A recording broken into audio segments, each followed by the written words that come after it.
Bonjour Morgane, je te remercie beaucoup pour ton commentaire. Donc nous allons parler de l'argent, des difficultés, les saisons de pauvreté, les saisons où on perd notre travail et on ne sait pas comment on va payer nos factures. Donc Morgane nous dit, je suis mitigée entre Dieu m'écoute et m'excusera et Dieu m'a abandonné. Ma situation financière est pénible, je ne vais pas pouvoir payer toutes mes charges. Arrêt travail, beaucoup de pertes. Morgane, j'ai connu ça aussi. Ah oui, j'ai déjà dit ça ici, hein. J'ai un doctorat dans la galère, ok? J'ai connu ça aussi. Euh, Pas d'argent pour payer les charges, ne pas savoir comment je vais payer mon loyer, chercher un nouveau travail, tu as des entretiens, mais tu n'as toujours pas de... Il n'y a pas de contrat signé. Il y a... Voilà, c'est on prie, on prie, on prie, on dit à Dieu, s'il te plaît, agis rapidement et tout, agis vite, fais que quelque chose se passe et tout, parce que je ne sais pas comment je vais faire. Il y a aussi la honte et tout. Bon, écoute, c'est très difficile. C'est écrit dans la Bible, dans Philippiens 4:12, je sais vivre dans l'abondance et je sais vivre dans la pauvreté. Ok? J'ai appris à me contenter en gros dans toutes les situations. Mais c'est vrai que quand il s'agit des finances, c'est difficile. On prie vraiment en espérant que Dieu va agir rapidement et parfois il n'agit pas rapidement. Ok? Il nous aide en fait à traverser ces moments difficiles, mais il n'agit pas en fait comme on veut. C'est-à-dire quand tu dis je suis mitigé entre Dieu m'écoute, tu dis ça parce que Dieu ne répond pas à tes prières comme tu aimerais. C'est-à-dire que tu es dans une situation difficile et que tu veux que la situation euh, s'arrange le plus rapidement que possible. Tu sais que tu sers un Dieu de l'impossible. Tu pries, Seigneur, aide-moi, aide-moi, aide-moi, agis, agis, agis. Tu t'attends en fait à ce que Dieu te réponde d'une certaine manière. Mais bien souvent, le Seigneur nous répond, mais pas de la façon qu'on aimerait. Et quand on est dans des situations comme ça, c'est comme si on dit à Dieu, agis rapidement pour que cette situation cesse. Et la plupart du temps, ce que Dieu fait, c'est nous donner la main dans la situation pour qu'on puisse traverser la situation avec lui et trouver des solutions pas à pas. Le Seigneur utilise toute difficulté pour nous changer d'une manière profonde. Ok?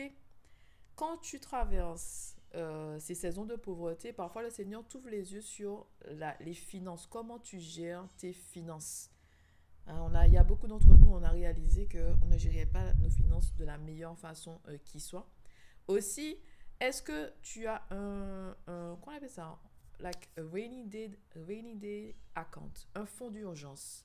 Tu sais, un compte, normalement, on est censé tous avoir un compte où il y a au moins 3 mois de salaire. 3 mois où tu peux, en fait, tu peux tenir sans travailler. OK? Donc, il y a ça. On est censé avoir un fonds d'urgence où il y a l'équivalent de 3 à 6 mois de salaire. C'est pour que s'il y a un problème, tu puisses avoir ce compte-là et faire en face aux charges en fait, au loyer, etc. Blablabla, EDF, blablabla. Bla, bla, bla.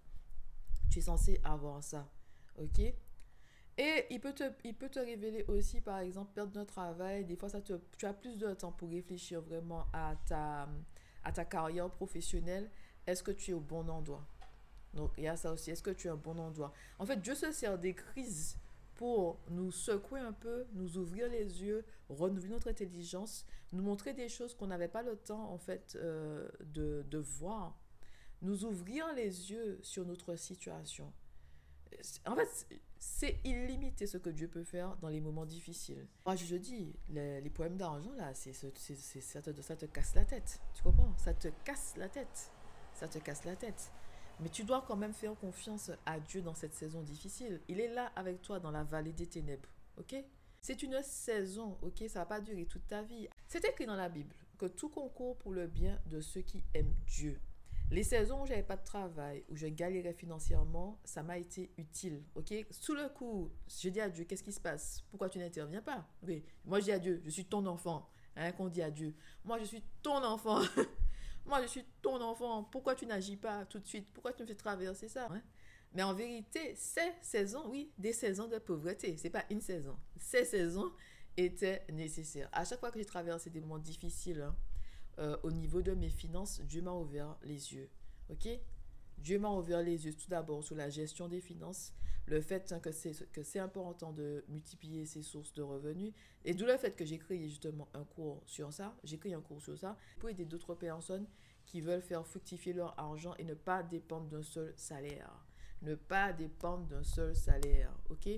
Dieu a utilisé toutes mes difficultés pour changer ma façon de penser, ma façon de voir les choses s'agissant de l'argent.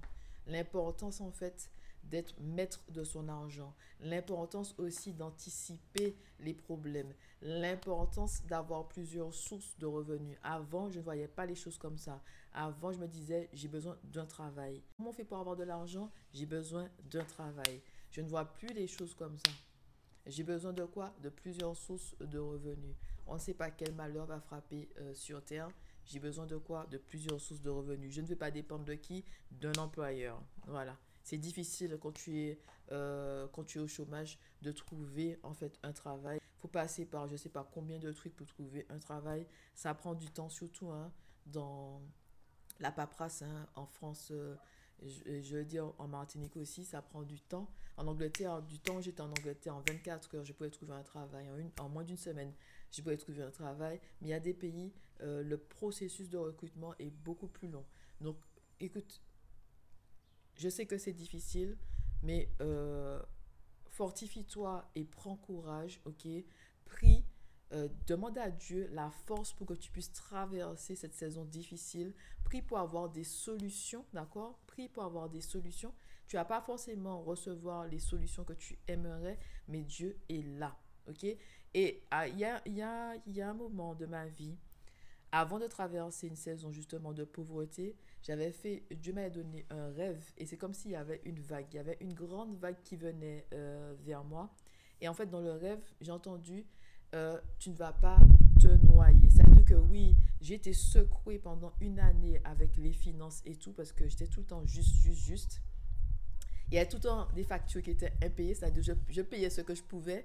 Il y a des factures qui étaient impayées, mais après ça, il y a eu une saison d'abondance. Après ça, il y a eu des changements dans mes finances. Et j'ai prié, j'ai tenu la main de Dieu. Oui, hein, moi j'étais là, j'aime pas traverser ça, hein, d'accord? Quand tu dois appeler certaines personnes pour leur dire, je ne pourrais pas payer tout de suite. J'aime pas ça, il y a quand même la honte, ok? Il y a quand même la honte. Ok, tout était trop juste. Et avant de traverser cette saison-là, j'ai un rêve, une vision que tout ira bien et que je ne vais pas me noyer. Donc moi, j'ai pris la main de Dieu et j'ai dit, aide-moi pour que je puisse faire tout le nécessaire. Et ne pas en fait paniquer avec les lettres de relance, les emails de relance, les choses comme ça. Parce qu'on te harcèle. Quand tu dois de l'argent, on te harcèle. Quand tu dis devoir de l'argent, je parle vraiment des charges EDF ou blablabla, les courriers, les appels, la banque, blablabla. C'est difficile, mais fortifie-toi et prends courage. Derrière ça, il y a la lumière. Derrière cette saison-là, il y a une saison d'abondance. Tu vas y arriver avec Dieu.